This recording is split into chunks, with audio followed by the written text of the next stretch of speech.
அனைவருக்கும் வணக்கம். இந்த வீடியோவில் நாம் எதை பற்றி பார்க்க போகிறோம் அப்படின்னா, எல்லோருமே டீட்டெயிலாக ஸ்டார்டிங்லேயே பார்த்துருப்பீங்க. ஆமாங்க, 2025 26ஆம் ஆண்டிற்கான மகளிர் கலைஞர் உரிமை தொகை, அதாவது கலைஞர் மகளிர் உரிமை தொகை புதிதாக 1 கோடி பேர் விண்ணப்பிக்க வாய்ப்பு இருக்கிறது.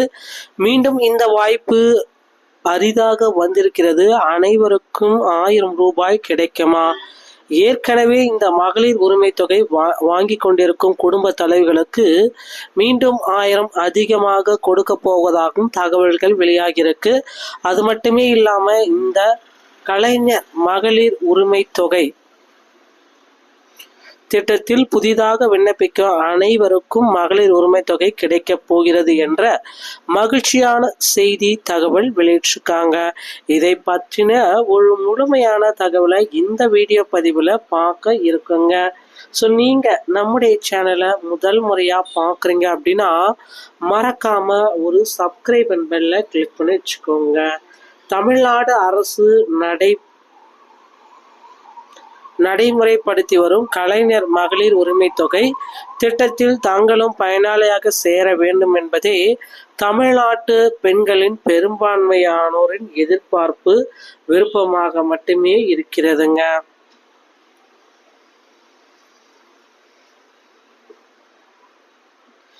ஏற்கனவே சுமார் 1,14,00,000 பேர் பயனாளியாக இருக்கும் இந்த திட்டத்தை தமிழ்நாடு அரசு 2ஆம் கட்டமாக விரிவுபடுத்திவிட்டு அறிவித்தது. ஜூன் 4ஆம் தேதி தமிழ்நாடு முழுவதும் மக்களுடன் முதல்வர் திட்டத்தின் கீழ் 9,000 சிறப்பு முகாம்கள் நடைபெற இருக்குங்க. ஸோ இப்போ நம்ம இந்த விதமான அப்டேட்கள் எல்லாமே நான் உங்களுக்கு சொல்ல போகிறேன். ஸோ வாங்க இந்த வீடியோக்குள்ளே போயிட்டு முழுமையான அப்டேட் என்னன்றதை தெரிஞ்சுக்கலாம். ஸோ கலைஞர் உரிமை தொகை புதிதாக, அதாவது 2025 26ஆம் ஆண்டிற்கான ஒரு முக்கியமான அப்டேட் கொடுத்துருக்காங்க. புதிதாக 1 கோடி பேர் விண்ணப்பிக்க ஒரு வாய்ப்பு மீண்டும் அவங்களுக்கு கொடுக்கலாம். ஸோ 1000 ரூபாய் பார்த்தீங்கன்னா மீண்டும் ஒரு சிலருக்கு கொடுக்கலாம், இல்லை அவங்களுக்கே பார்த்தீங்கன்னா எக்ஸ்ட்ரா 1000 ரூபாய் கொடுக்கலாம் அப்படின்ட்டு ஒரு சில அறிவிப்புகள் வந்திருக்குங்க. மகளிர் கலைஞர் உரிமை தொகை திட்டத்தில் புதிதாக விண்ணப்பிக்கும் அனைவருக்கும் கலைஞர் மகளிர் உரிமை தொகை கிடைக்கும். ஓகேங்களா? தமிழ்நாடு அரசு நடைமுறைப்படுத்தி கலைஞர் மகளிர் உரிமை தொகை திட்டத்தில் தங்களும் பயனாளிகளாக சேர வேண்டும் என்பதே தமிழ்நாட்டு பெண்களோட மிக முக்கியமான கருத்து. வரும் ஜூன் 4ஆம் தேதி தமிழ்நாடு முழுவதும் மக்களுடன் முதல்வர் திட்டத்தின் கீழ் 9,000 சிறப்பு மருத்துவ முகாம்கள் நடத்திருக்கிறதாக தகவல்கள் வந்திருக்குங்க. ஸோ அதில் மகளிர் உரிமை தொகை 1000 ரூபாய் வாங்கி கொண்டிருக்கும் குடும்ப தலைவிகளுக்கு இன்னொரு 1000 ரூபாய் எக்ஸ்ட்ரா ஏற்றி கொடுக்கலாம் அப்படின்ற அளவுக்கு யோசிச்சுட்டு இருக்காங்க. ஸோ சிறப்பு முகாம்கள் நடத்த போவதாக தகவல்கள் வெளியாக்கி இது இன்னும் நமக்கு ஒரு மகிழ்ச்சிகரமான செய்தி.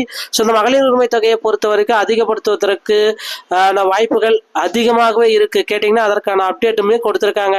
ஸோ 1000+ ரூபாய் கொடுக்க இந்த உரிமை தொகை மாற்றப்படுவதாகவும் அரசு தெரிவிச்சிருக்காங்க. இந்த எலெக்ஷன் டைம்ல இந்த மாதிரி ஒரு அறிவிப்பு அந்தந்த பகுதிகளில் சிறப்பு முகாம்களில் கலந்து கொண்டு இந்த திட்டத்தில் ஏற்கனவே பயனாளிகளாக இல்லாதவர்கள் கூட விண்ணப்பித்து 1000 ரூபாயை பெறத்துக்கும் நல்ல ஒரு சான்சஸ் இருக்கு அப்படின்றதை குறிப்பிட்டு சொல்லிட்டாங்க. ஸோ தமிழகத்தில் 2025 மகளிர் திட்டத்தில் விரைவில் விண்ணப்பிக்க ஒரு புதிய அறிவிப்பையும் வர இருக்குங்க. ஸோ ரேஷன் அட்டைதாரருக்கு பார்த்தீங்கன்னா இதை அவங்க மாற்றி கொடுத்துருக்காங்க. ஸோ அவங்கவுங்க கையில் ரேஷன் அட்டை இருந்தால் மட்டும்தான் ஒவ்வொருத்தருமே பார்த்தீங்கன்னா கலைஞர் உரிமை தொகைக்கு விண்ணப்பிக்க முடியும் என்பதையும் குறிப்பாக சொல்லியிருக்காங்க. மக்களை, இந்த தகவல் உங்களுக்கு ரொம்ப ரொம்ப பயனுள்ளதா இருக்கும் அப்படின்னு நான் நினைக்கிறேன்.